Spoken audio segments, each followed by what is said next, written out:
I'm Lin-Manuel Miranda, and you're listening to Hard Knock Life.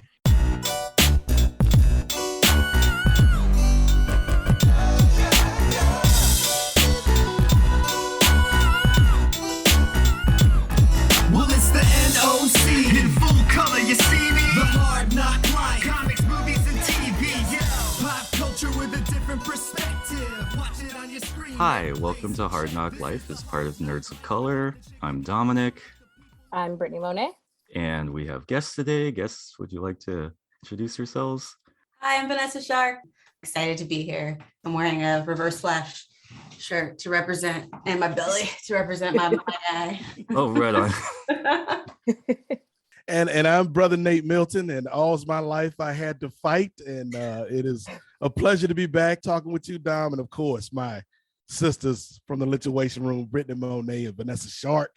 Woo woo. Cool. Well, it's a pleasure to have you all here. It's San Diego Comic-Con weekend, and we are not there at all, but we have the internet so we can look at all the things. So that's what we're going to do mainly today, is kind of a recap of all the various things that have released at San Diego Comic-Con in these past 2 days, including the Marvel Universe's plans for their phase 5 and 6 of films, and the trailer for Wakanda Forever, aka Black Panther 2, which I think is a really big deal. So we're going to talk about that more in the second half. But I thought in the first half we would talk about some other stuff that has shown up recently. Trailers, DC, Yes. Dungeons and Dragons. Anyone have a Dungeons and Dragons opinion?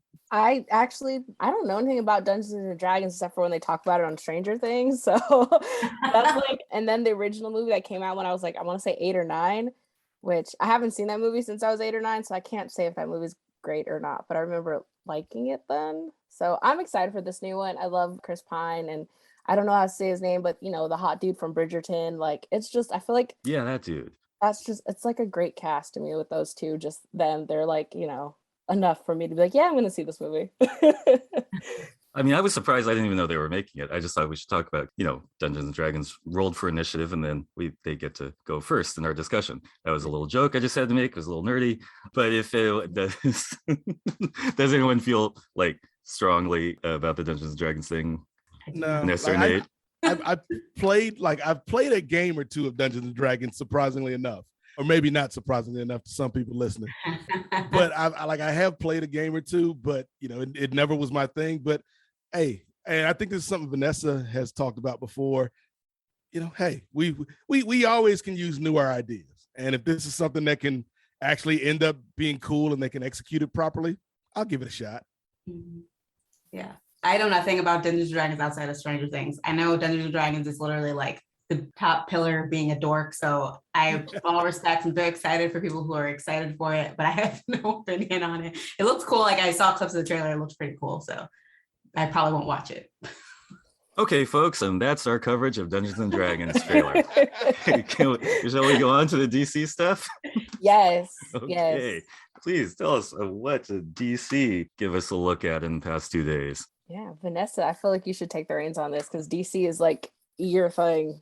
I love DC. Okay, I also hate them too. So which is I think every DC fanboy and girl feel the same, but I'm very excited about Shazam. Shazam is like one of my favorite DC movies, like, period. I think it is my favorite DC movie that they've come out with. So I'm excited to see the Shazam again. We got to see the trailer, and I actually watched, like, someone put up the panel on YouTube, so I watched a little bit of that, and I am excited for like Helen Mirren and Lucy Liu and Rachel Ziegler being like the villains or whatever. They're the daughters of Atlas, and the trailer looks so good. We're gonna see more of the family, which is literally my favorite thing.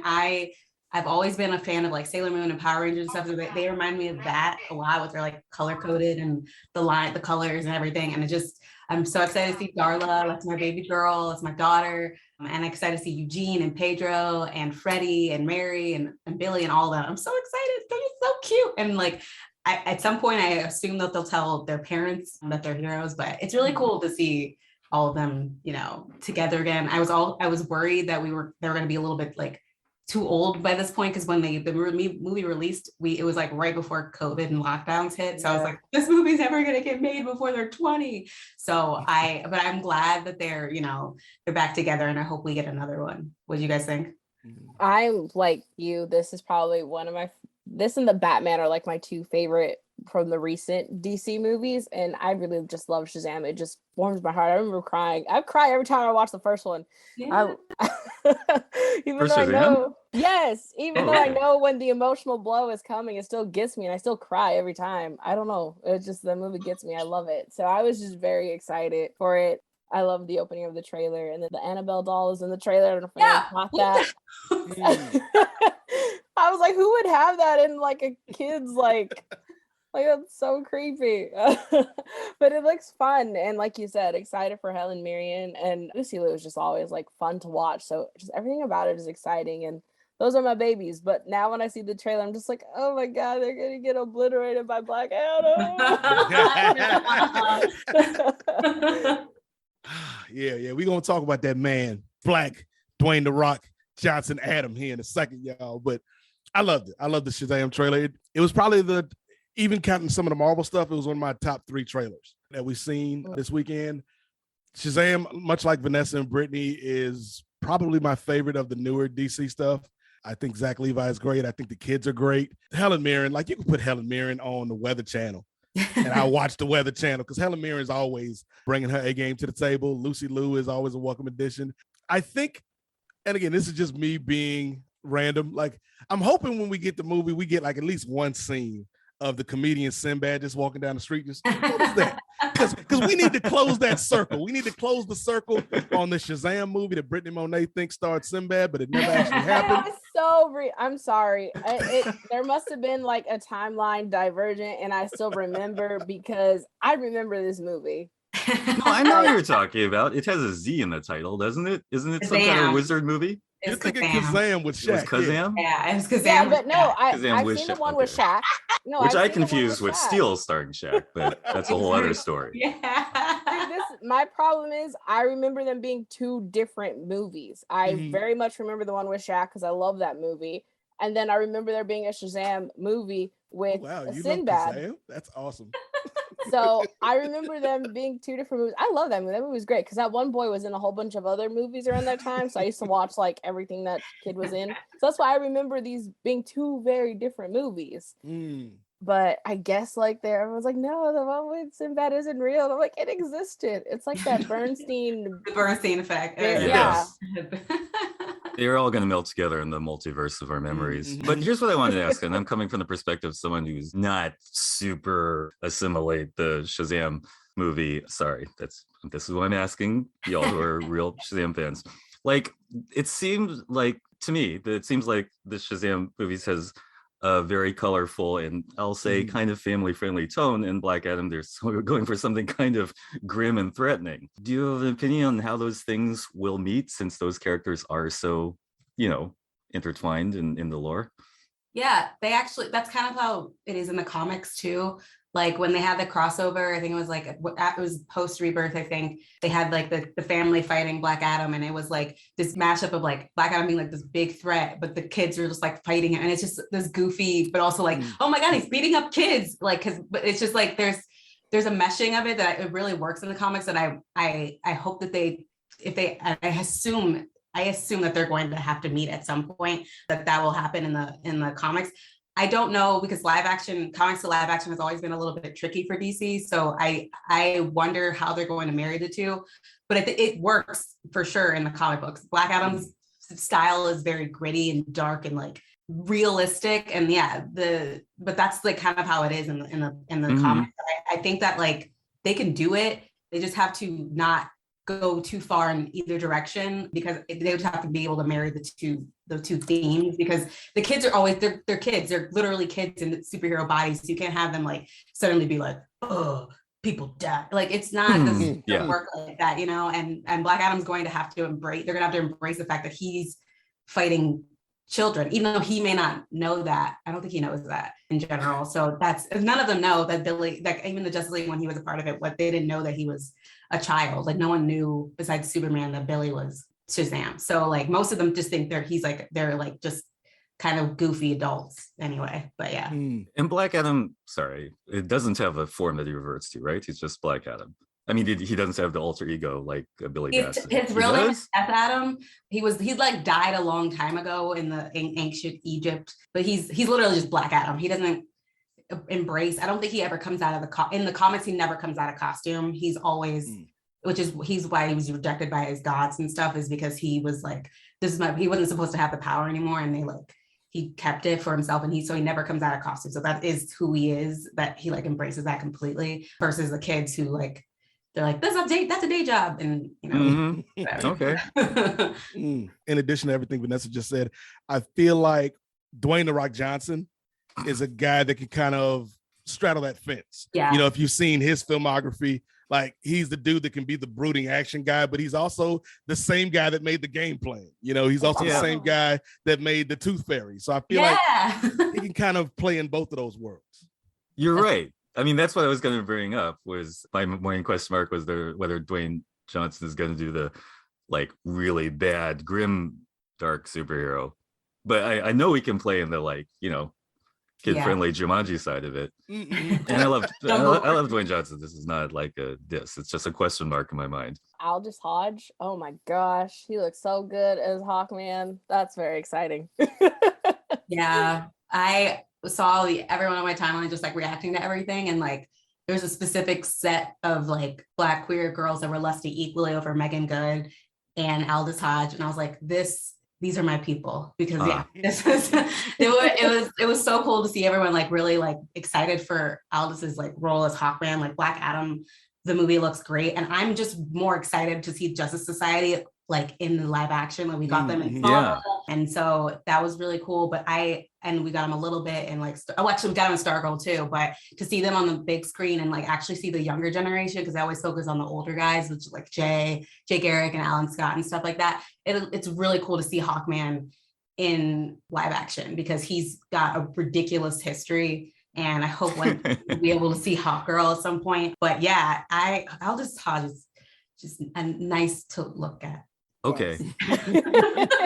I'm not familiar with that person. I have seen the costume with the mask on, so I don't know the whole thing. I do like Hawkman a lot. I was wondering, who's Megan Good playing? Darla Dudley, the little purple one in the Shazam family. Okay, good to know. Didn't know there was a Darla Dudley. She was in the first one. Yeah, okay. Yeah. Like I said, that was the one I skimmed. That's why I rely on you people. You gotta go rewatch it.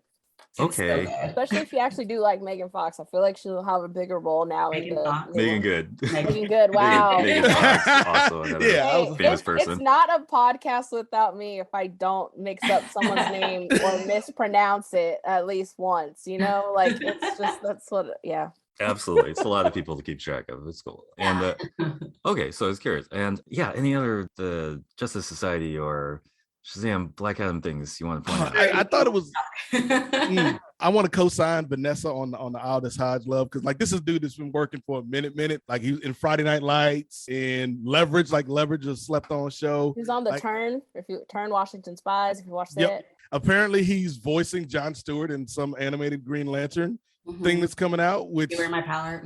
Yeah, as a John Lantern fan, I'm a John Lantern, might as well be John Lantern. Yeah. Jon Stewart fan. I'm looking forward to that. The other thing that kind of caught me in that trailer was your man Dr. Fate out here. I'm like, okay, I can get with this.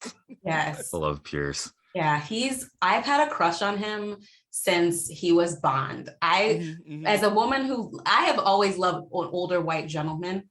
And Pierce Brosnan is aging beautifully. I think he's the perfect Kent Nelson. We've had a lot of different Dr. Fates over the years. And I'm just excited we're actually getting one of the big, like one of the most iconic ones. I know Khalid Nassour is Dr. Fate now in the comics, and he gets mentored a lot by Kent and Inza and stuff. So it's just really cool to see Pierce be like his majestic self as Kent Nelson, Dr. Fate. I'm so excited to see him play in that role, because it's Pierce Brosnan. I don't know. He's just so cool. I don't know. Oh, that dude is like just so hot. He's like one of those guys. Like I remember from Remington Steele. He's always been beautiful. Yes. Yeah. Remington Steele, which is not the movie that Shaq is in as Superman, nor Shazam or whatever that one that Sinbad was in. Wow. Now I'm lost. Okay.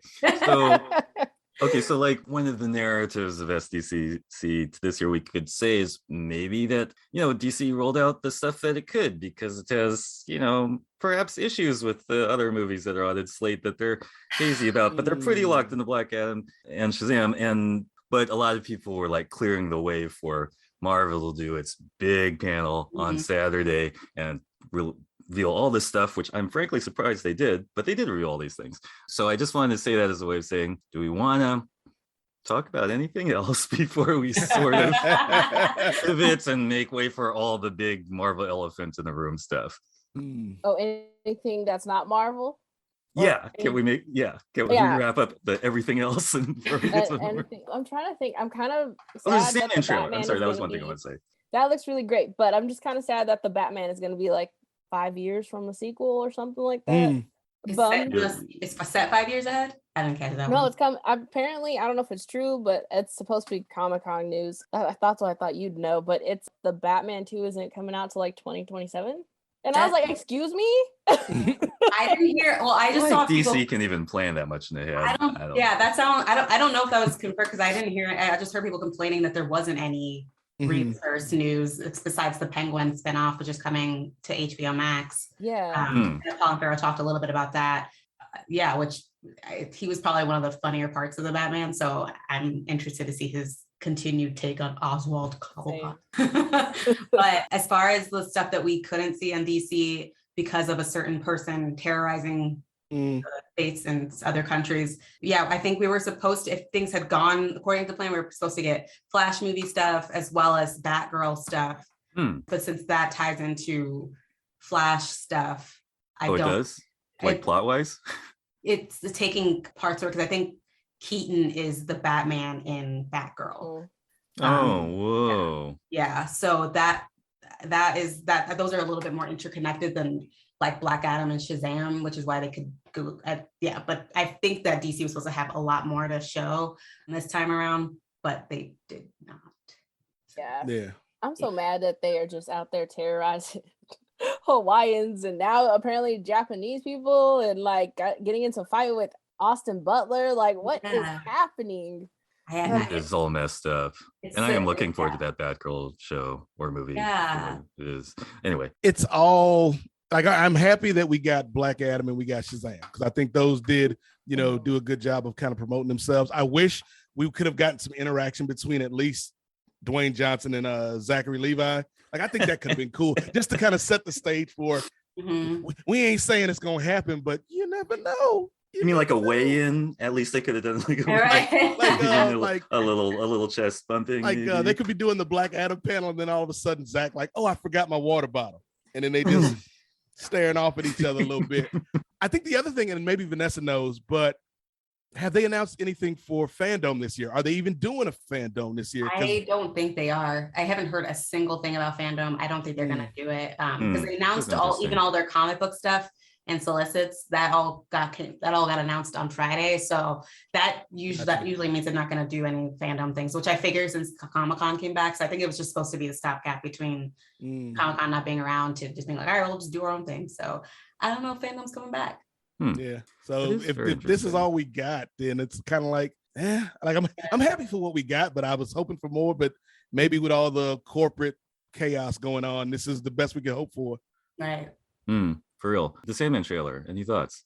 I didn't see the newest did they drop a new snippet? I can't remember. Yeah, I watched big the trailer one just came out. But I'm like, usually when I know I'm gonna watch something, I don't watch anything else. And so I'm like really excited for it. I'm excited for Dream and Joanna Constantine. There's just a lot of cool stuff that they're doing. I just read the first 8 issues of the Neil Gaiman's like the Sandman originally would drop, and I'm like very excited to see how they do the Dr. Destiny thing. And it's just a lot of cool stuff. He goes to hell, and obviously because we meet Gwendolyn Christie's Lucifer, which is pretty dope. Yeah. There's a lot of characters in the cast. Looks so good, and I'm just really excited to see it all play out. And I think I mentioned on the Sandman podcast that I did with Tony and Carolyn that Sandman himself looks like it, like the vibes give me like the Crow from the 90s, so I'm like very excited about that too, because it was like Dream and Death were very like for the emo kids in the early 2000s was like that was those Very were important. So I'm excited to watch it. And I'm curious as to how HBO Max lost out to Netflix on this one, because that seemed like a big HBO Max thing, but I assume Neil was able to negotiate his own whatever. So Yeah. Still slightly apart from the DC Universe main thing. I could see how that happened. Not all the shows are connected. I don't think Batgirl is going to be connected with like Doom Patrol or Titans or anything like that. But I assume he just wanted to do Netflix for, his own reasons, what's fine. I have my brother's login, so it's cool. Yeah, no, the trailer looked exciting to me. I forgot that Boyd Holbrook was going to be in it. So he's one of those people that when he's in something like, oh, he's going to play a chaotic person. I can't wait. So yeah, he's playing the Nightmare guy or something. I don't know. He's the main bad guy. That's all I know. Yeah, I think that's Corinthian. And I didn't read the comics for Sandman, but it looks really cool. Tom, whatever his name is, playing Sandman is great. He's on that one show my aunt likes to watch on Apple TV, I think, where that girl's looking for some missing person. Yeah, I don't know, but Tom is cool. He's great. I'm really looking forward to it. So it's going to be fun. Cool. Well, okay. So you mentioned that DC fandom might not happen again. And I thought one thing that was interesting was like, over the past couple of years, there's been a trend of there's been less major reveals at San Diego Comic-Con because of things like D23 and fandom. That was the trend over the last couple of years, back when I went every year. And we were all a little salty about that. And then, of course, the pandemic happened and threw everything off, and everyone did a virtual version of it. So this is just my way of saying I think it's kind of nice that we got back to a full onslaught of exciting news at San Diego Comic-Con, as opposed to D23, back at the source where the fans truly gather. But I know D23, that's asterisk no DC stuff, but yeah. That's the rumor for D23 is where we're going to get the Fantastic Four cast. That's the rumors floating. That makes total sense. So, they still have plenty of stuff to reveal. Oh, yeah. But let's talk about then, if we can, the stuff that they did talk about in the good old Marvel Cinematic Universe. Guess what? Goalie Nutrition is sponsoring Hard Knock Life, and you can go to goalie.com to buy apple cider vinegar gummies, they're ashwagandha gummies, superfruit gummies, and super greens gummies, and you get 10% off plus free shipping if you use the code HARDKNOCK at goalie.com. This is honestly, I've been taking the goalie gummies now for a couple weeks, and I have to say they're tasty and they're good for you. Have you guys been enjoying the goalie gummies? I really like them. They're yummy, but it's a nice to add to my routine of already I normally take just straight vitamin C, so it's nice to have extra supplements. For a long time, people have praised the benefits of apple cider vinegar. And, as someone who's had to drink straight apple cider vinegar sometimes when I'm not feeling well, or, I have some joint pain and your mom was like, drink some apple cider vinegar. It's not the most appetizing home remedy, let's just say. Right. It tastes horrible. So, the apple cider part is ooh, does it taste like apple cider? And it's no, it tastes like vinegar. But ACV is very good for you. And the fact that Goalie has been able to put the ACV into these tasty little gummies made with pectin and fruit peels, which make them vegan, which is cool. So if you're vegan, you can still rock these gummies, because everyone knows gummies are usually made out of gelatin and nasty shit. These are made out of complete non-GMO, gelatin-free, gluten-free, vegan ingredients, and you can get the benefits, all of the benefits of apple cider vinegar, taking these tasty, delicious, convenient gummies. So go to goalie.com and use the code HARDKNOCK, that's HARDNOC, just like the podcast you're listening to. Get 10% off your purchase of Goalie products and free shipping. It's a much better delivery device for that apple cider vinegar. Yeah. These Goalie gummies are great. You get it, and it's a delicious little candy. And I've been enjoying the Superfruits one. I did feel kind of refreshed after taking a few of those. Yeah, no, but I'm loving them so far, and they're definitely tasty. If you just want tasty gummies, at least just eat them for the yumminess. Yeah. So go to goalie.com, use the code HARDKNOCK, HARDNOC, get 10% off your purchase and free shipping at goalie.com with the code HARDKNOCK. People out here, Vanessa Shark talking on these internet streets, acting like Kevin Feige ain't got the internet. acting like Kevin Feige can't see you talking about how Phase 4 fell off, how Phase 4 was mid. Kevin Feige lost the juice, and maybe that's true, Vanessa. Kevin Feige said, I might have lost the juice, but I ain't never lost the recipe. I'm going to take everybody down this weekend and like hot damn. I don't normally use this type of language on a damn show, but Marvel, like, because I like Vanessa, I was not overly hyped for what they were going to present this weekend, but coming out of it, I'm like, yeah, I didn't expect them to talk about Blade. I wasn't expecting Daredevil. I'm like, what the heck? Like, I'm not your biggest MCU fan. I am getting a bit of fatigue. I watch things when I can feel like watching them. I'm literally finishing up Miss Marvel now, which I think is adorable, but so cute. But I was like, whoa, it was like an onslaught of like a lot of stuff. I'm still Phase 6 is still not ready to feel that, but I need X-Men. I need X-Men. I need X-Men. I need X-Men. I need X-Men. They're like the only thing I consistently like have consumed from Marvel like over the years that I love to death.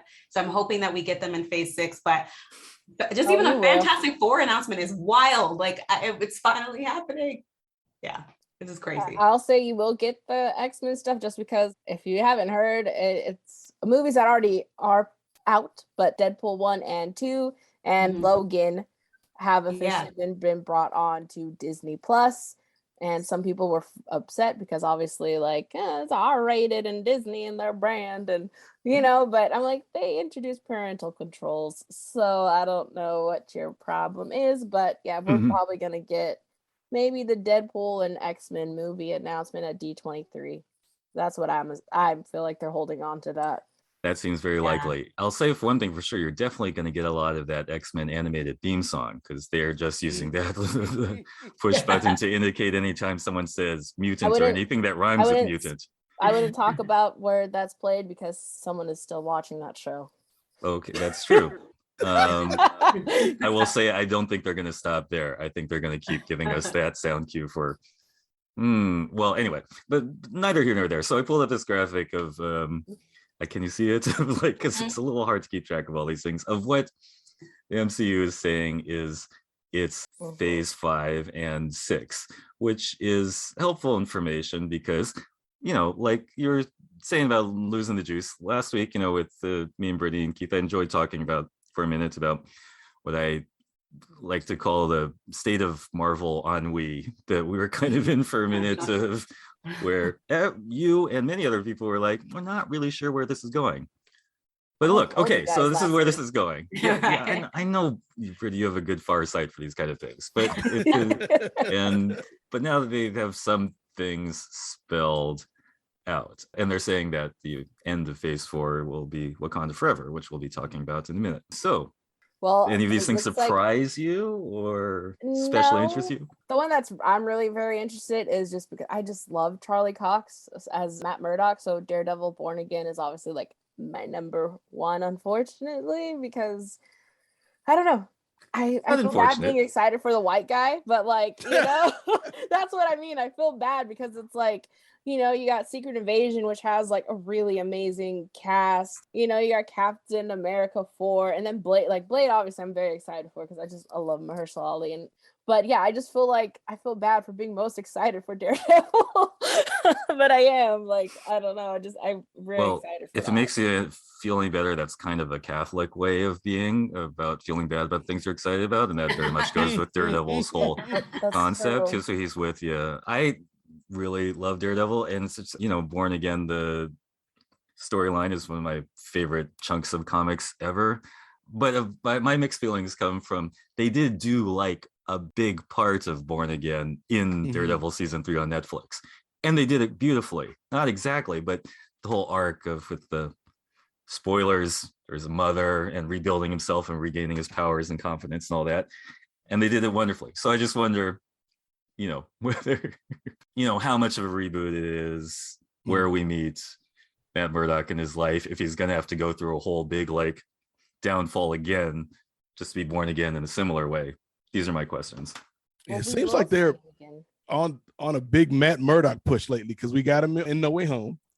We were getting him in the Spider-Man freshman year cartoon, I guess, and he's getting the series. The only I'm excited for it. The only thing I'm kind of raising my eyebrows at is the 18 episodes, Because I'm like, I don't know. Like the Netflix, they were all 13, and some of them didn't need to be 13. A lot of them didn't need to be 13, if we're being honest.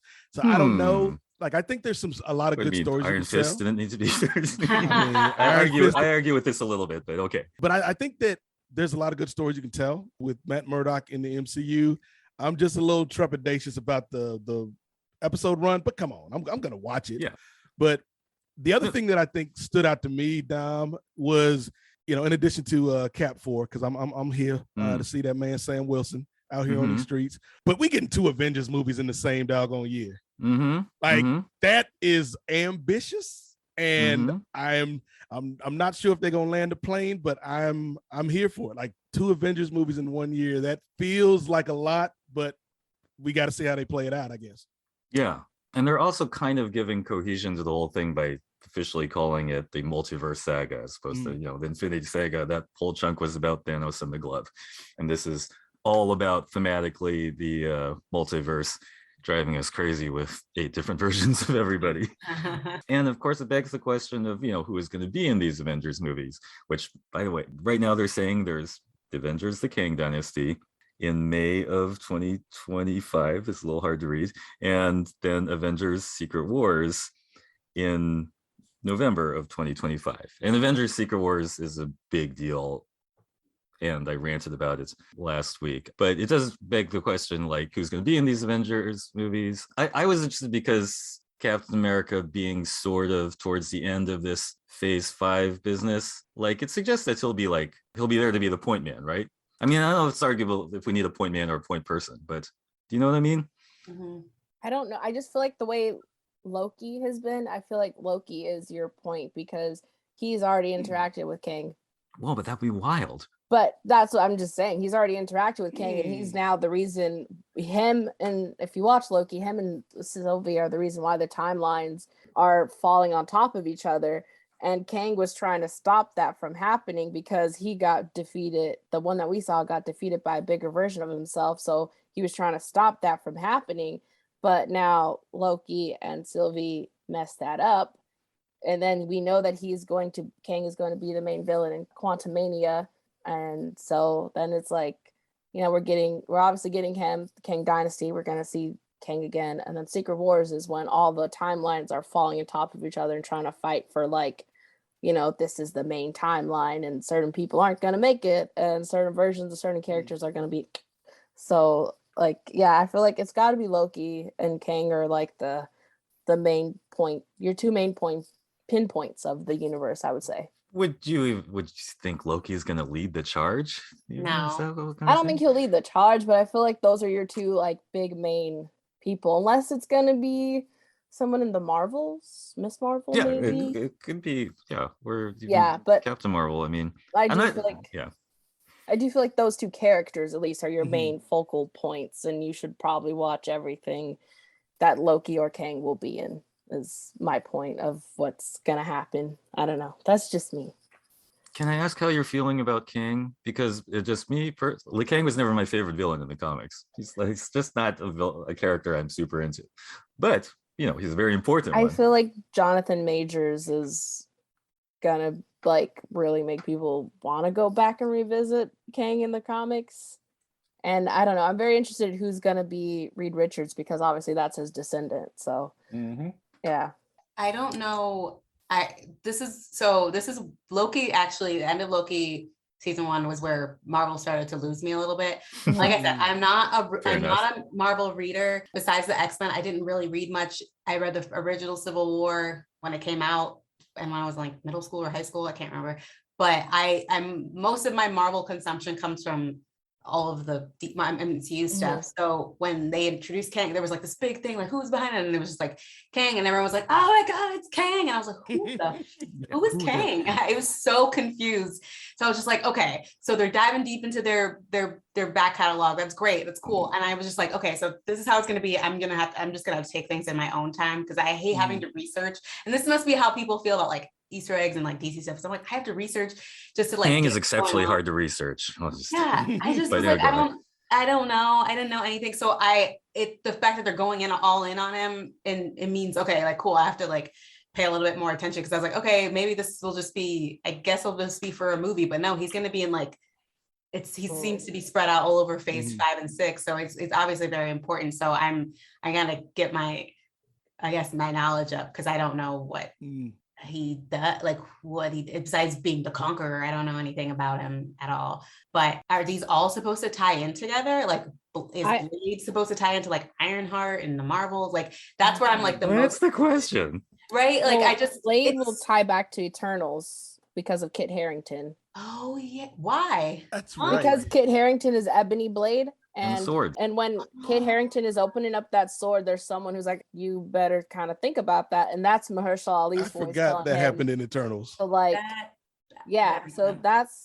so those two are connected in that way. I forgot about the Eternals. Okay. But I don't know some of the artifacts that we've been seeing, like the bangle, the rings, and then the ebony blade. I don't know if they're going to end up making them all kind of be from the same place, and that's going to be another thing that's arcing and bringing these characters together. Like we already have our tie-in for Shang-Chi with Wong and Abomination showing up in She-Hulk. Wong is everywhere. Hey, and She-Hulk. Oh, yes. She-Hulk. And Daredevil's in She-Hulk too. And Daredevil's in She-Hulk. Daredevil's going to be an Echo. What's Echo again? Can someone? You didn't watch Hawkeye. She's deaf and a double amputee, and and her like godfather was Kingpin, and okay, I think I know. I vaguely know who that is. What about Thunderbolts? I feel like I should have looked at them. I'm sorry. Those are the only two I don't know. It's Echo and Thunderbolts. I was like, what are these? Thunderbolts are kind of like Marvel's Suicide Squad. It's like not the best of people coming together to Gotcha. Okay, cool. Thank you. Yeah. That one I also thought was an outlier when I'm just looking at it as a fan. Like Thunderbolts is a little weird. And the first thing I thought was like, well, they just want to have a response to the Suicide Squad, which is doing okay on the DC side. So they want to have their version of it. I look at it and I think, well, that's another thing to add to this mess, which is actually still a little complicated. Yes. I'm just like, the jury's still up. There's still a lot of, balls in the air. And to me, the Thunderbolts almost puts into one extra ball, especially capping this phase 5 arc. So anyway, like we still got Armor Wars out there somewhere. Secret Invasion. Like there's a lot of stuff. Well, Secret Invasion is for sure on there. Armor Wars isn't. I don't know. Apparently it's starting filming, but like they don't talk about it. So I feel like that's the like stepchild that they hate right now. Maybe they recasting Don Cheadle with Terrence Howard. Oh my god. I'm back, man. It's the multiverse. It's the multiverse, man.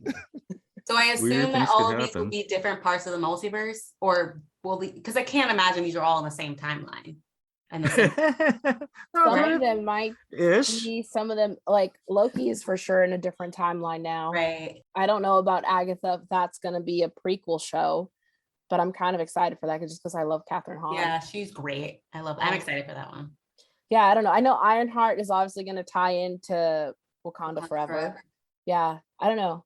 And if the rumored Thunderbolts cast, I'm kind of just like, oh, okay. It's Yelena and I think it's Zemo, Ghost, and then I think they're also bringing Abomination.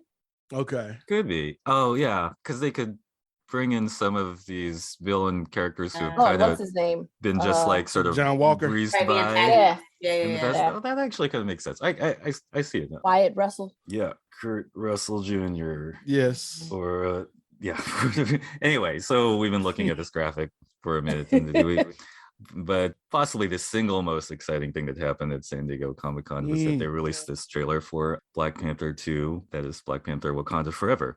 And we're going to talk about that in the next half. I would let anyone else want to comment on anything on this general bunch of MCU stuff before we break for that.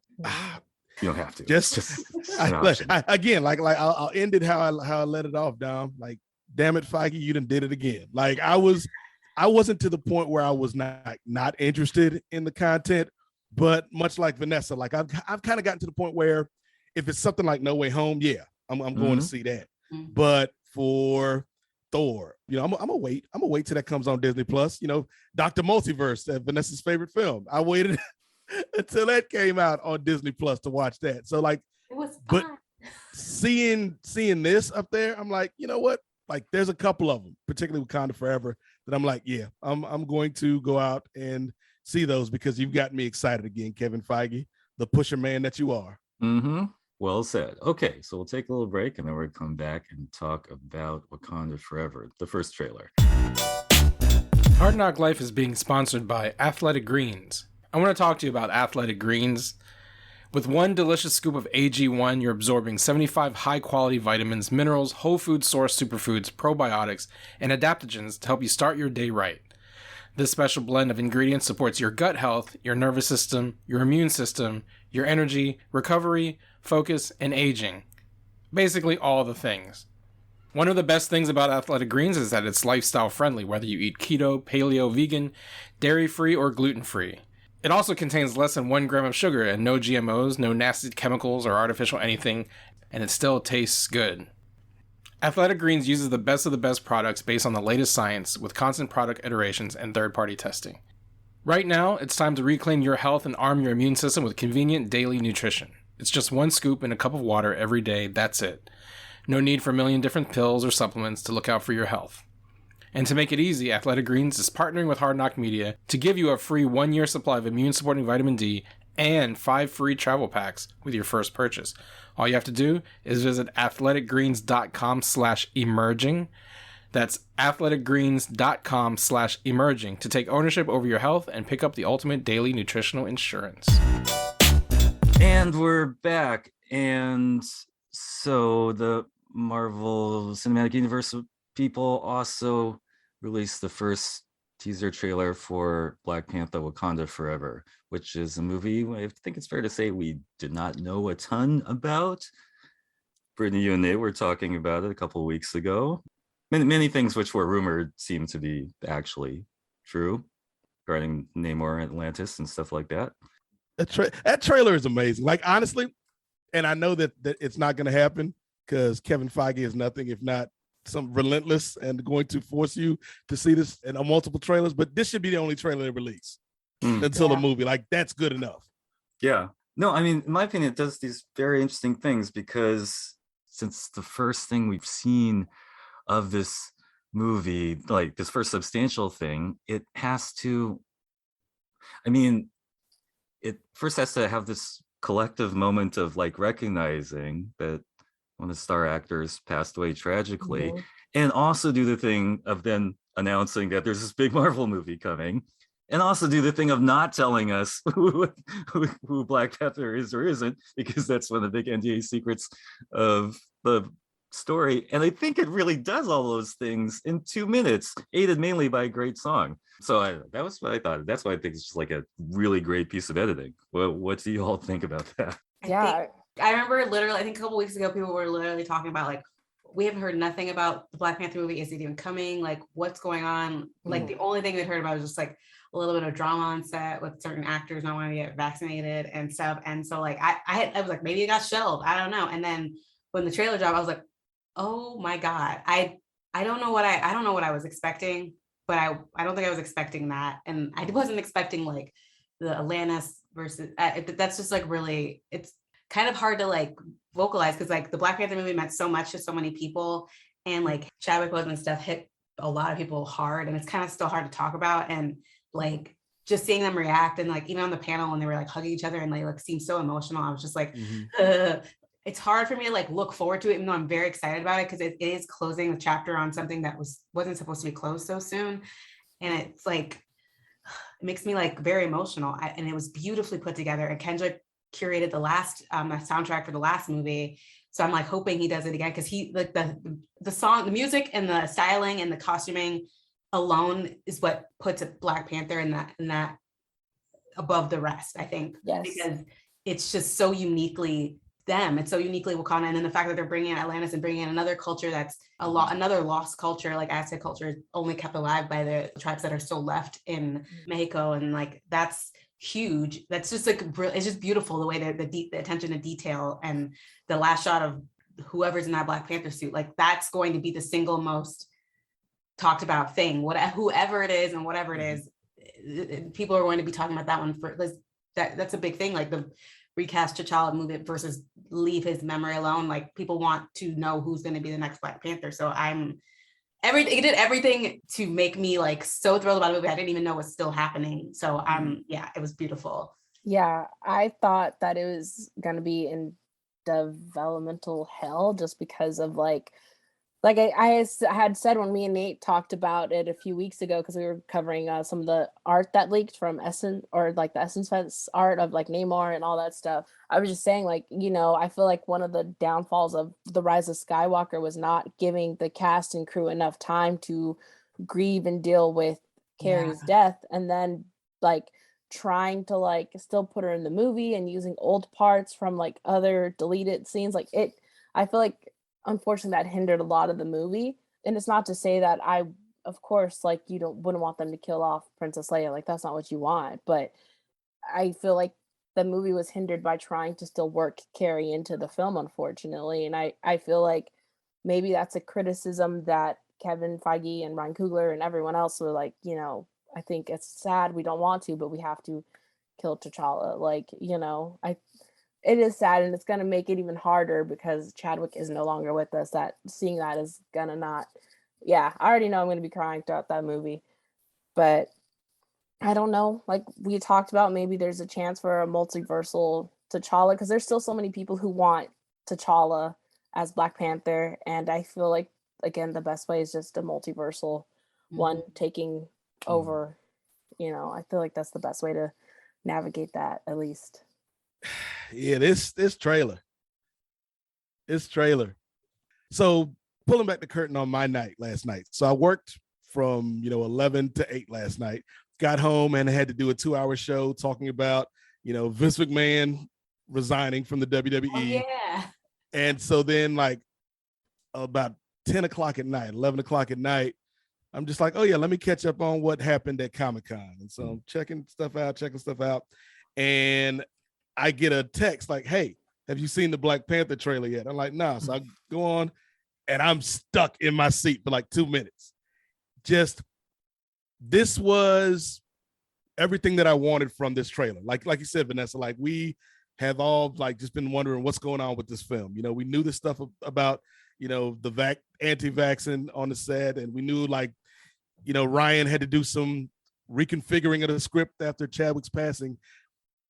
But we didn't like what were we going to get? And the fact that this trailer sets the tone, respect, but also we're going to move forward. Like these characters have to move forward. They're heartbroken, but they have to remain hopeful. And I think you hit on it, Vanessa, that music. The fact that you start with the cover of No Woman, No Cry, and then Kendrick, we gonna be all right. Almost like a mantra. Not only to the characters on the screen, but to us as the audience. Like, hey, everybody, we know it's kind of rough. We know this movie gonna be emotional without Chad, but we gonna be all right. And this franchise is gonna be all right. And I think just, taking the emotion away from it for a second, just as a fan of these movies, visually, this was great. Like, I think one of the only criticisms that I think you can make on that first Black Panther is maybe some of the effects didn't quite hit the way they were supposed to. Those whales look real. Like I ain't never been next to a real whale. Those whales look real. The way Namor looked, the way the Atlanteans look. He looks so good.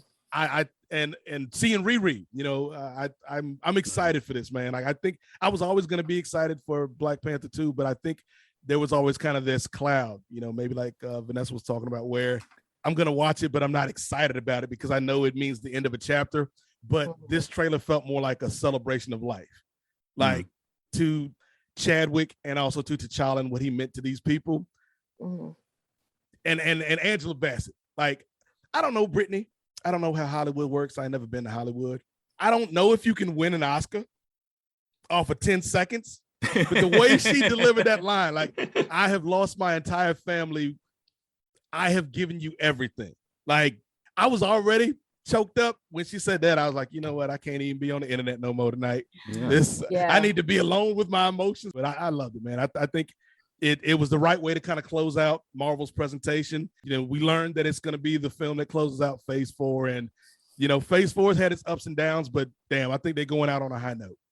Yeah, I agree. Just visually, like we've said, it's great. The costume is beautiful. I'm glad that It looks like it's still Ruth's work. It better be. She won an Oscar for it. It looks really great. And yeah, it's like you said, it's gonna be an emotional roller coaster, but I think that this is gonna be the best movie of the phase 4 so far. Yeah. Yeah, I think that another point on the Kendrick Lamar's using of that song is actually like goes really deep, because when we were doing in 2020 when we were doing George Floyd protests, that song was everywhere. People were chanting it in the crowds, particularly black protesters were like, we're gonna be all right. And that's something that I think resonates so much, because Black people in America all over constantly going through tragedies after tragedies, losing people. And so when we lose an actor like Chadwick, it's like like it hurts, like because it's like there's not a whole lot of us like him, you know, in the industry, and like he was so good at everything he did. And I think like that was just a smart song to use, because it does resonate a lot with a lot of people. And I just like kept watching the trailer because I just wanted to hear the song over and over again, because it was just so good the way they blended it with No Woman No Cry. And I wonderful, just tons of heartstrings. I'm guessing if he's doing the music supervision again, that was his idea, right? I have to assume really, yeah, TDE, the whole, they're excellent at doing that. And I have to assume he's doing Black Panther 2, the soundtrack for Black Panther 2. So I hope so anyway, because the first one is so good. I still listen to that soundtrack. Real good. Yeah, and I think you're right, Nate, if they have an Oscar for trailer acting, and Vanessa may be the first winner in that category. And yeah, again, I think like, because I just was thinking like, they could have done so many things wrong, or just wrong, like not like if they'd started the trailer with, oh, Atlanteans are invading again, oh, some Marvel Universe shit is happening, that would have served the purpose of being a Marvel trailer, but it would have been just disrespectful and out of touch with the moment. And so they just wonderfully started with just faces of people who we know as either characters or as actors or just people. And what they're doing is so, you know, out of context, so plainly just, you know what's going on. They're mourning of a lost friend, family member. And then it cuts to all the plot stuff. And I just thought that was just kind of remarkably done. Like, good job, Coogler. So as far as walking all these tightropes, it gave confidence that he's like, no, I've got a plan for all this. Yeah. I did want to bring up, I don't know if this might be a long discussion at some point. I feel it is very ambitious to bring Atlantis out in this form, modeled after Aztec culture and, you know, Latin American culture, all that stuff. Obviously, you know that one of the great things about Black Panther was it did this fusion thing with, you know, African motifs and Black American motifs fused with the science fiction thing. So cool. And I do think it's very ambitious to try to do that with Latin American culture. We'll see, eh? Yeah, but I do think that we knew it was coming because of, was it Endgame or Infinity War, that when they're all like on the call, and Okoye, she was the one on the call, and you know, said, well, there's earthquakes in the waters, and she's like, it's kind of troubling. And then, you know, Natasha's like, well, if it actually becomes something, we'll worry about it. We don't need to worry about it right now. So that's obvious. That was your little like, they're coming. So yeah, definitely. I feel like someone is gonna discover, like we saw Atlantis, and it's gonna cause some issues. And Neymar's, you know, he starts off as a big asshole, so he might. I don't know. I feel like he might be the one who killed T'Challa. No. Oh man! If they do that, there's no redemption for him. Like I thought about it, Brittany. If they I feel like that would start like, a can of worms. He stabbed T'Challa in the comics. And but no, he I'm can't be that like, guy, Brittany. But to Tom's point about the cultural blending of the, I think that if they have a good team of people who are like, you know, indigenous, native to the, you know, because they're so cultures should keep that alive. That if they had that involved in the cast, just like they did with you know, blending of, you know, various Western African cultures with Wakanda, I think that they could do that in a way that's respectful. It is a little bit. I know that they avoided doing that with Aquaman and his Polynesian culture to a certain extent, because it's a little bit more sensitive. And if you're not going to go all the way and do it right, then don't do it at all. So I would hope like the Marvel team did their research and like actually brought people onto the team that will give respect. And because if you're gonna take parts of especially a long dead culture, then that people are trying to keep alive now, then you have to bring in those people, because like it's a little bit different with, you know, West Africa. There's still there's still hundreds of countries and like cities and tribes that like they can pull from in Africa that are still alive and thriving. But the Aztecan culture is, which I think is it's interesting that it's representing Atlantis, is representing that in the universe, because Atlantis is sunk underneath the sea, so people don't believe it exists. So I think it's a cool way to blend those two, to do it in a respectful way, which I have to assume after the many call outs they've gotten over, shows and stuff like that and movies, that they will be, because, do a better job. Because Miss Marvel, I was like surprised at how in depth it got with, Islamic culture and the partition and India and Pakistan and all that stuff. I was like, man, they really nailed this. I was learning stuff about shit that I didn't know. And so I think that they've learned their lessons somewhere along the way to actually bring in people, not just have white people tell these stories, because they're not their stories to tell, and you're definitely not gonna do it right. And we're still struggling with that a little bit on both comic sides, but I think Marvel's doing a really good job of rectifying that. And Black Panther, I was talking about this earlier today with a friend. Like, we can't underplay like how important that first film was, right?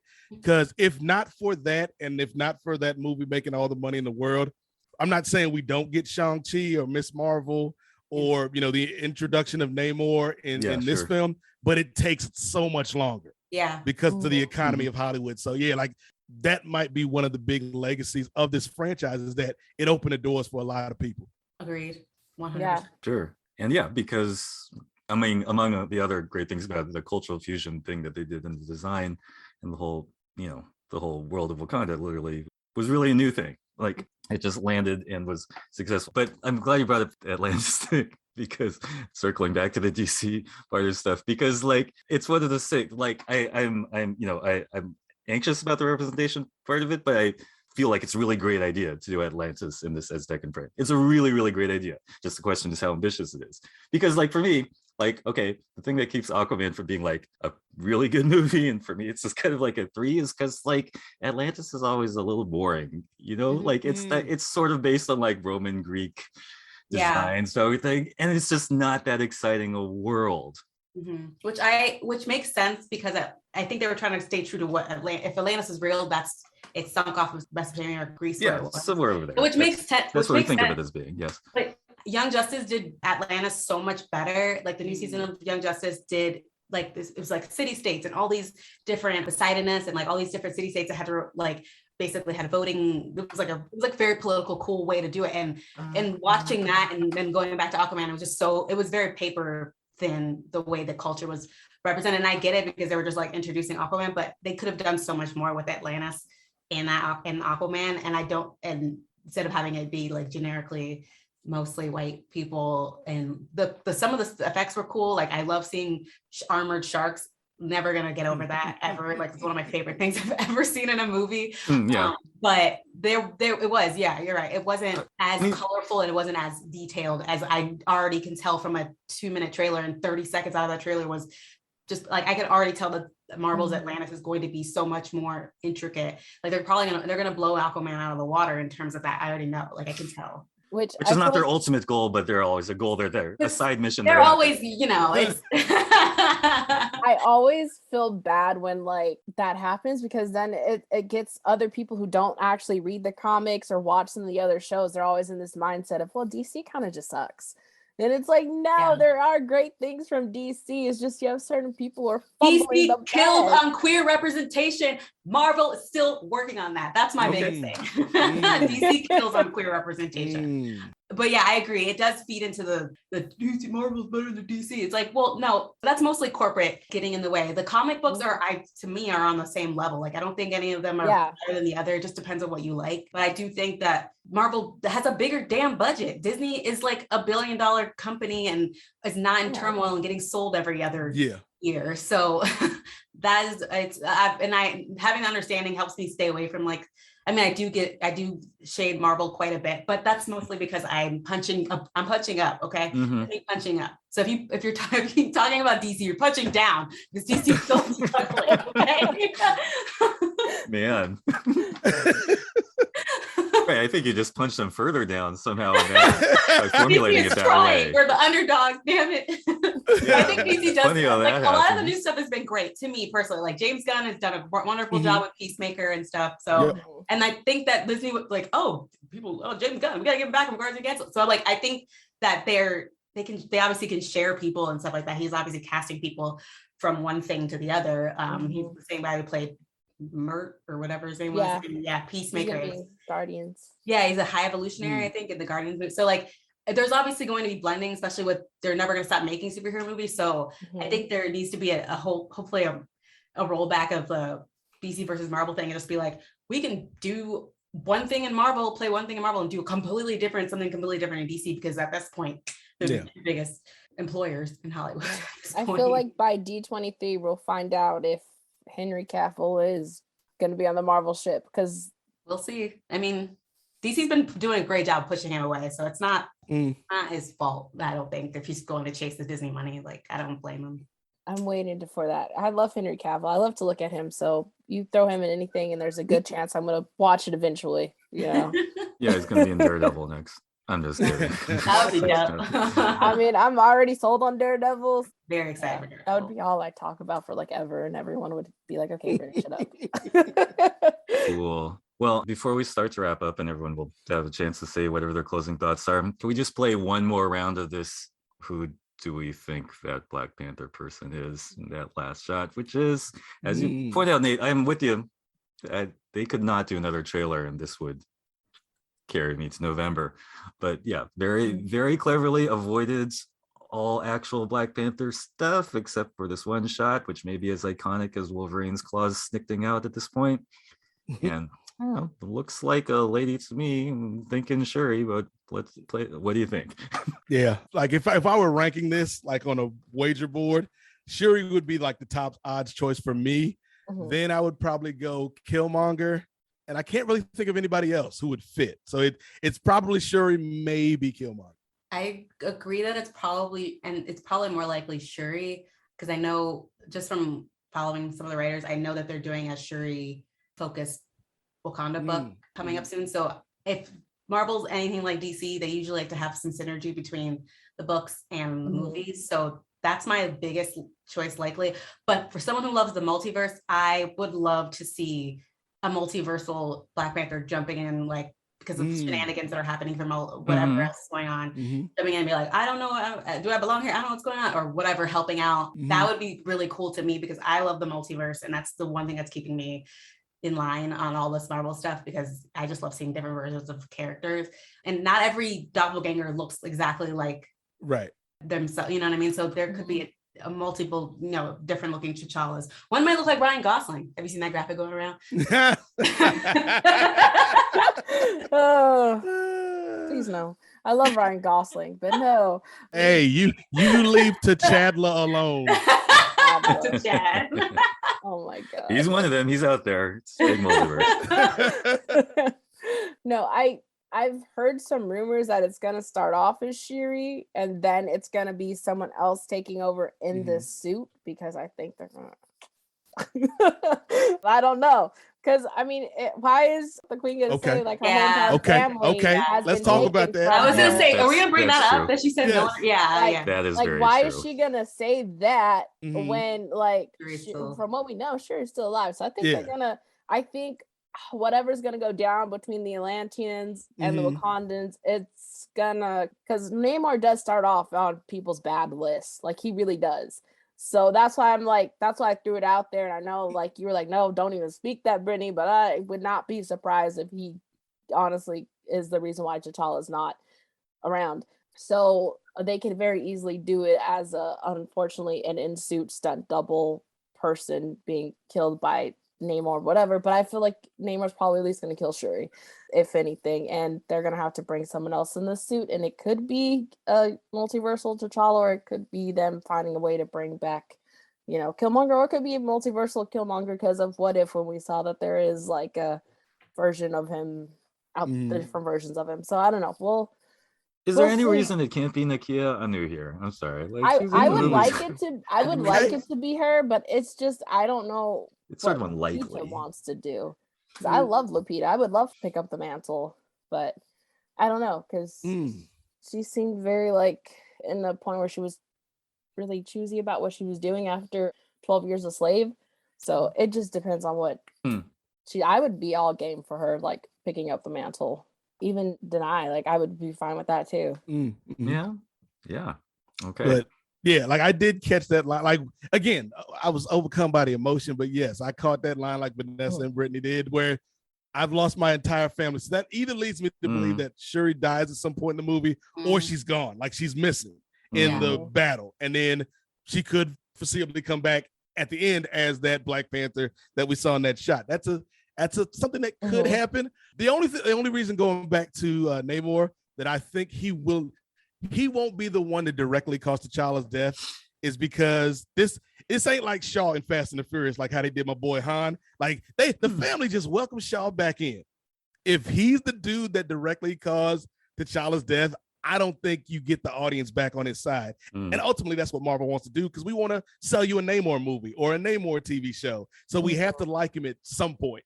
Namor and Sue Storm, Yeah, that's gonna totally, I mean, Namor. I think there, like, maybe it was some Atlantean thing that went wrong that caused T'Challa's death, but I think you're absolutely right. To have, be by neighbor's hand would cause way too many beefs. They're just because of the real world situation that we get them. But I bet Atlanteans did it somehow. Namor. You were on the banned list, Namor. You can't hang out at the Avengers Park. You are off the list. Yeah, I would be sneaking him in because I'd be like, just hey. But if he did that terrible thing,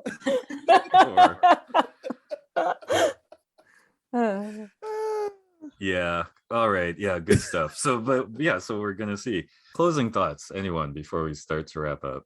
But closing thoughts about everything or anything? The whole universe. No, just just anything. Well, I want to get my little spiel off because I'm annoyed with DC Comics on the side. They announced on Friday that the Dark Crisis storyline that's going on is now Dark Crisis on Infinite Earths. And I'm tired. I'm tired of them eating off of Mark Wolfman and George Perez's plate. Can anyone have a singular new idea? No one's got a new idea. We're just going to keep just going back to the same well. So this is now a thing. I'm tired of it.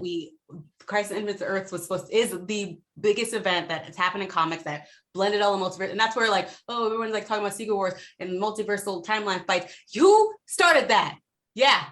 Crisis on Infinite Earths. So anyway, I'm just saying, I'm tired of, I'm really disappointed. And the fact that like this big event that's happening in the comic books right now for DC is just tying back to Crisis on Infinite Earths again, which we already had multiple sequels to, that we're supposed to close those chapters out, and it ended the multiverse, and then it created the multiverse. It's silly. Sorry. Wait, can you clarify? I love this shit, but can you clarify? You would say it was called Dark Crisis, and it wasn't already called Dark Crisis, so we knew it was going to be Dark Crisis. Period. And now, but we know it's going to be in the whole crisis. Yeah, but there were other crises. There was Identity Crisis and Heroes in Crisis, and so there were other times when it was something in crisis, but it wasn't directly. They're calling it the sequel to Crisis on Infinite Earths, which already had a sequel, which was Infinite Crisis, and then Final Crisis. Final Crisis was supposed to be it.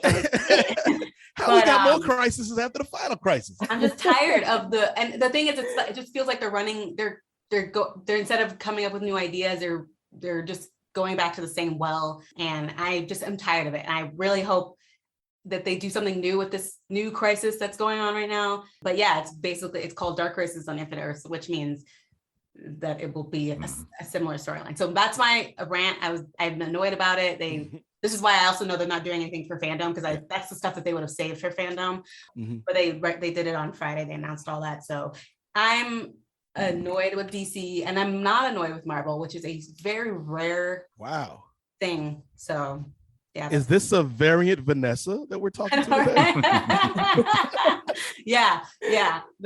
So right now, my energies have switched. I'm actually really excited about a lot of Marvel stuff, like especially Blade, Mahershala Ali. I love the original Blades, and Wesley Snipes is great. Taxes aside, who cares about taxes? But I'm really excited about that. I'm really excited about Agatha and Daredevil and all that. So woo, face classics. I guess my last thing before we wrap up, Dom, is that I am coming out of this weekend feeling two emotions. Number one, just I'm excited for a lot of this content, which Like I said, I wasn't super excited. Like there was stuff in this phase that I really liked, like Shang-Chi, like Miss Marvel. But overall, it's kind of been up No Way Home. Like, obviously, excited for that. But it's just kind of been like, okay, like it's cool. I'll watch it when I get to it. But there were a lot of things that we saw from Marvel this weekend. And I'm like, yeah, like I need to watch Black Panther. I cannot wait for Ironheart. I cannot wait for the Marvels to come out, particularly coming off of the finale of Miss Marvel that Vanessa's going to watch and love, hopefully. But then the other feeling was I got to get to one of these damn Comic-Cons these days, man, because it looks like the most fun ever. So hopefully, like maybe next year or the year after when COVID ain't really, out on these streets, that could be something that happens, because, I've got friends that are out there just like you guys, and they're having a great time. It's like, I want to have a great time too. Next year, man. I think that's very doable. You and me, Dom. Next year, we will. It could happen. I felt a little sketchy this year, but I skipped it. Usually go. Hopefully, I'll still have access next year, and it'll be less sketchy, but still same amount of fun looking. Optimistically, Brittany. Sorry. No, you're fine. My final thoughts. I'm just excited for Marvel. Kind of happy that I called. Well, a lot of people called it, but it was going to be the Secret Wars and multiversal stuff was the big deal. Excited for Daredevil, obviously. Wakanda Forever. I am somewhat kind of interested in She-Hulk still, even though I'm just really annoyed with the CGI and the way she looks still. That's still like my biggest grip with it, because I feel like story-wise they are nailing what a She-Hulk show should be about. Like they're nailing that part, but just the way she looks is what's making me like, but yeah, that's kind of my final thoughts, I guess. Yeah. Okay, fair enough. Well, I mean, next time we'll together, I do want to go more into the Crisis on Infinite Earths versus Secret Wars branding Marvel DC thing, because that is a very rich topic. We will revisit all these things in the near future. But for now, does everyone want to say just how you can be found on the internet or whatever you're plugging for yourself these days? Vanessa, would you like to go first? Yeah, find me at Vanessa Shark. I run the DC on Hbo Max podcast. We cover anything that's DC related. Hbo Max, we just finished up Young Justice. We'll be starting Harley Quinn, covering that when it drops on Thursday. Super excited. You'll probably see a variety of people on there from all over the DC TV network. Hopefully we'll get Nate and Brittany on the podcast covering whatever show they end up watching at that point. I know Nate will be there for Peacemaker too. I like Peacemaker as well. So Brittany will be there for Peacemaker too. So you can find us at DC on HBO Max Podcast. That's my big thing that I'm doing right now. And you can follow DC TV Podcast for all the rest of the stuff. CW kind of axed everything, so there's not a whole lot on the network right now. But yeah, that's where you can find me. And Nate. All right. So first of all, thanks again for having me here, Dom. You all right in my book, Dom, unlike Keith. I still have not forgotten, sir.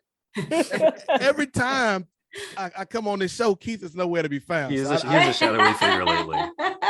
Yeah, I feel like Keith and I are like Shazam and Black Adam. Like we need to finally face off so the people can get what they've been asking for, Dom. But he's that guy who might do that. He is a Shazam person. Keith is great. All jokes aside, but yeah, stop ducking me, Keith. But in addition to the Lituation Room, which features myself and Brittany Monet and Vanessa Shark and Clement Bryant, and we have a lovely time whenever we reconvene. Like you can check that out on the DC TV Podcast Network while you're listening to Vanessa's HBO Max program. That I'm excited to talk Peacemaker too with Vanessa, because we did a review of the first season over on my Patreon, and yeah, that man John Cena is a national treasure. Speaking of pro wrestling, I am part of Post Wrestling, and last night, you're going to pivot at the national treasure, which is fine. Don't.